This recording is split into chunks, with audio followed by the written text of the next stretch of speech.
Whatever percentage you want to give him, he didn't play well. Like he mentioned that last night. He said he played like, poop. And he did. Skip,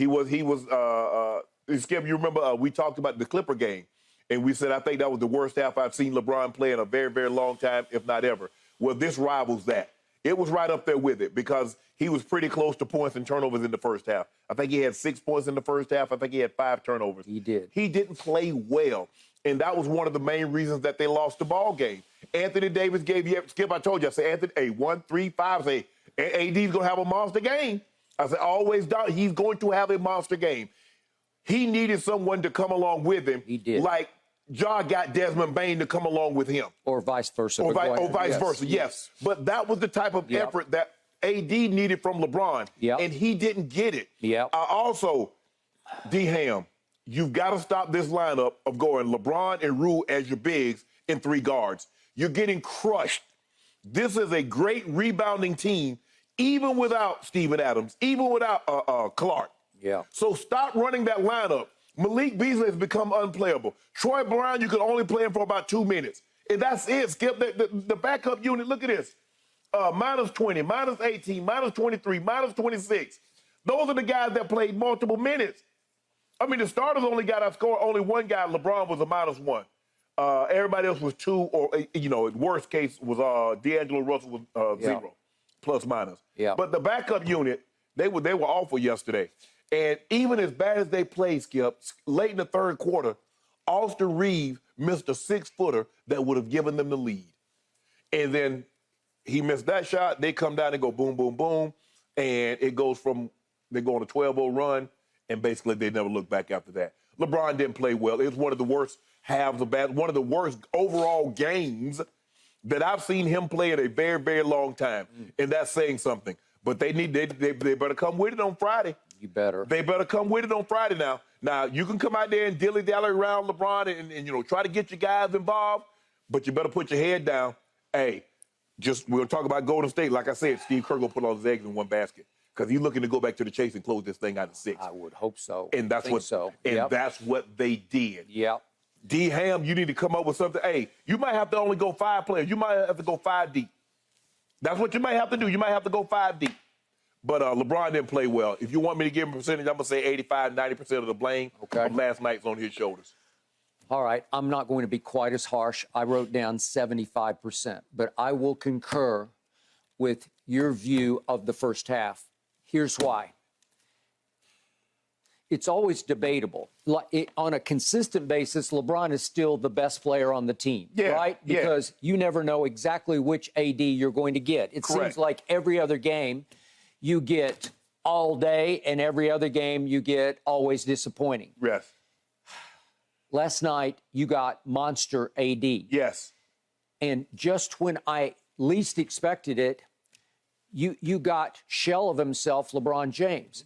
And yet, I'm not going to give him an age pass here, an age excuse, because we always say, well, he's playing the best 38-year-old age 20 basketball we've ever seen. And I don't think it's an age issue.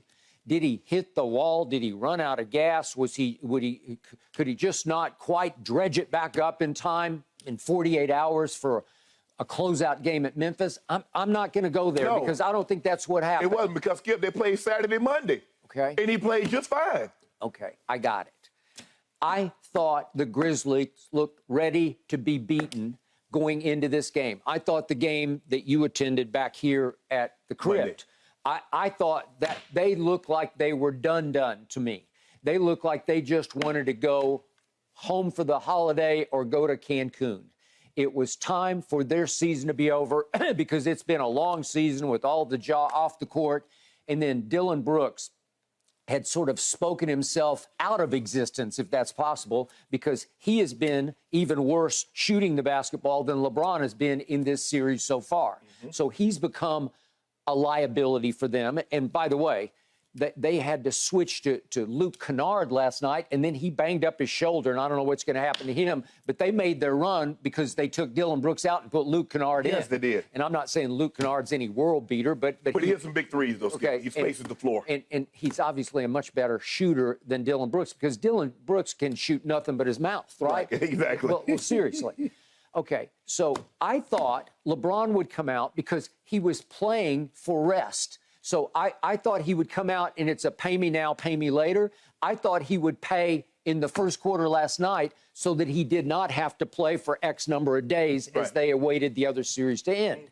He needed the break. Right. And instead, it looked like he was resting in the first quarter. Yes. Because he was not locked and loaded. No. He was not ready to play. And I couldn't even recognize him in the first quarter and especially in the first half.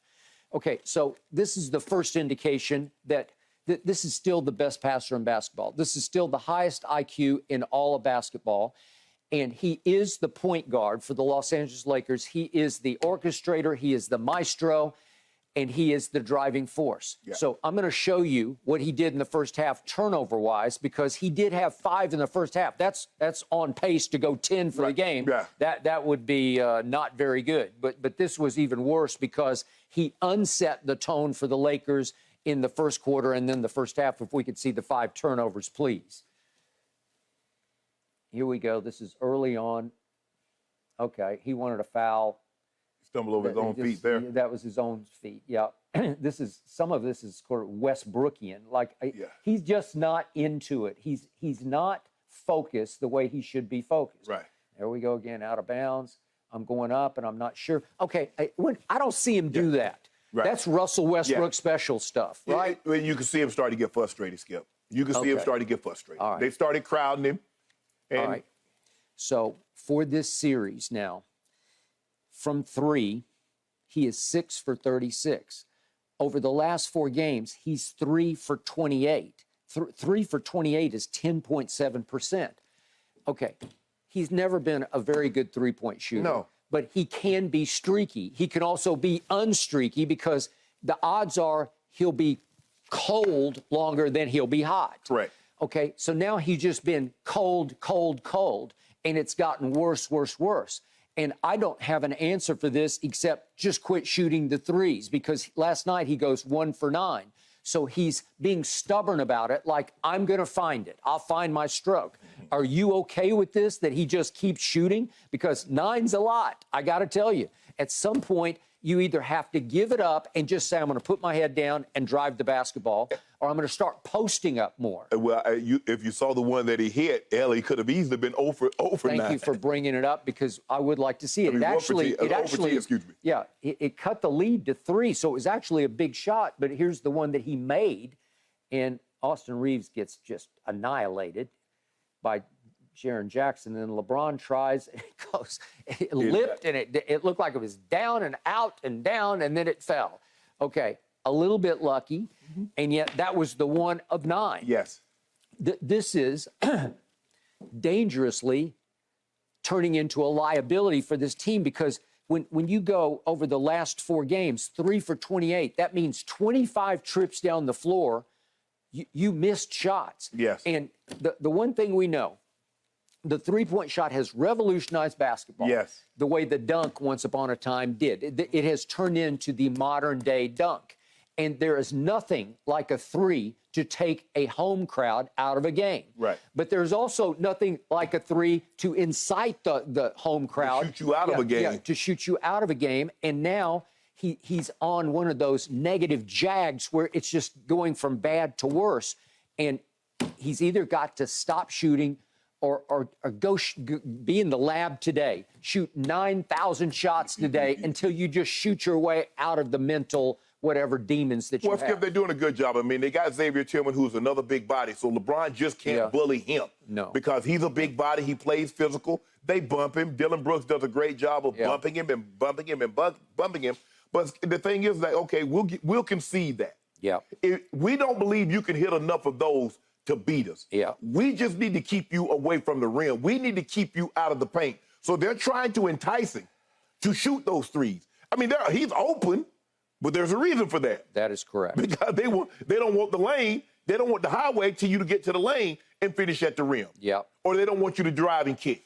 So they're enticing him to shoot the threes, and he has to be better. Skip, he said, I was terrible tonight. I'll be better game 6. I'm going to take him at his word. Okay. Well, you better, and he better be, because I warn Laker Nation, I remind Laker Nation, and certainly you, Memphis was the best home team in basketball this season. There's a reason that the odds makers swing the odds so dramatically back and forth, because they're a 4.5 favorite at home, 4.5-point favorite. And I said to you yesterday on the show, boy, that seems like a lot, because it just seems like the Lakers are better than Memphis. Not in Memphis. Not in Memphis, no. Okay?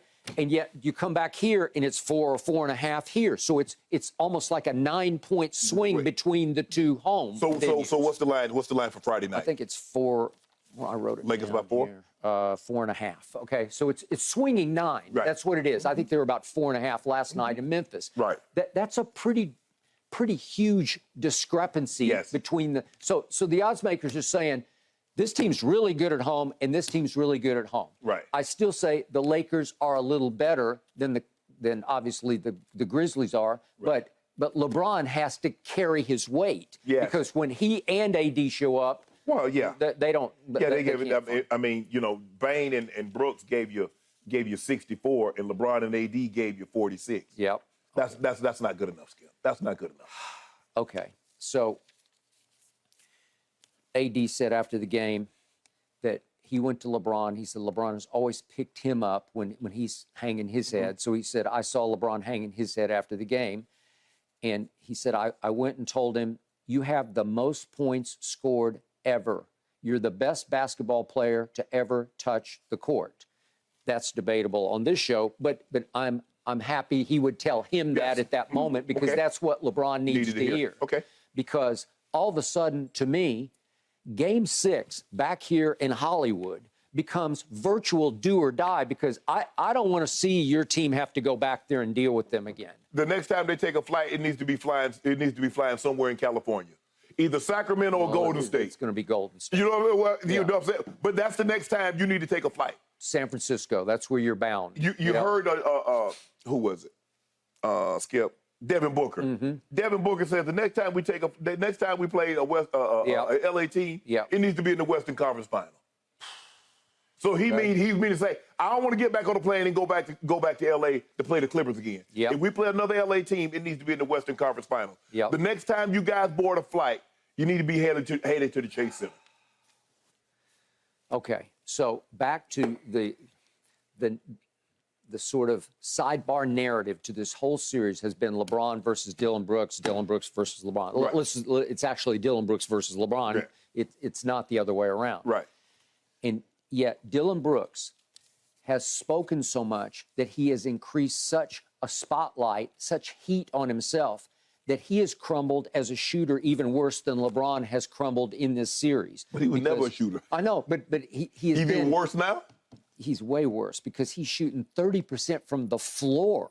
LeBron's a 50% floor shooter, but he's 46% for this series, and he's not even shooting it very well. So he's way better from the floor. Right. Dillon Brooks from 3 now is 8 of 37 in the 5 games. That's 22%. So it's only slightly better than LeBron's 6 of 36, which is 17%. Right. So it's 8 of 37 from 3 versus 6 of 36. Are you saying both of them need to stop shooting threes? Yes. I think they've heaped so much attention and pressure on each other. It became such a sort of sideshow feud between the two of them. LeBron fueled the fire a couple of times, and Dillon Brooks just kept feeding he kept poking the bear. Did he talk last night after the game?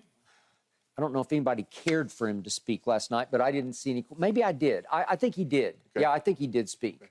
But the point is, Dillon Brooks has become unplayable for them, and he's been obviously a factor for a team that over the last 2 years has been very good in the regular season. And he's always been, he's a starter and he's a cog in the juggernaut that they've been at home for sure. So now he's a liability. So to me, Kennard becomes crucial for them. And he said he suffered a stinger, and then he came back out with a big ice pack on his shooting shoulder. Right. So, and he said, I'll see. He said, I think I'll be fine. But they all said they think they're going to be fine. But it sounds like they're going to MRI it today to see if there's any damage. Right. Well, that could be a big break for you, because now it could be, listen, Dillon Brooks really has a hard time in your building. Right. Because they are going to be right back all over him. Right. Skip, look, it's not like the Grizzlies are a great shooting team, but they can get streaky.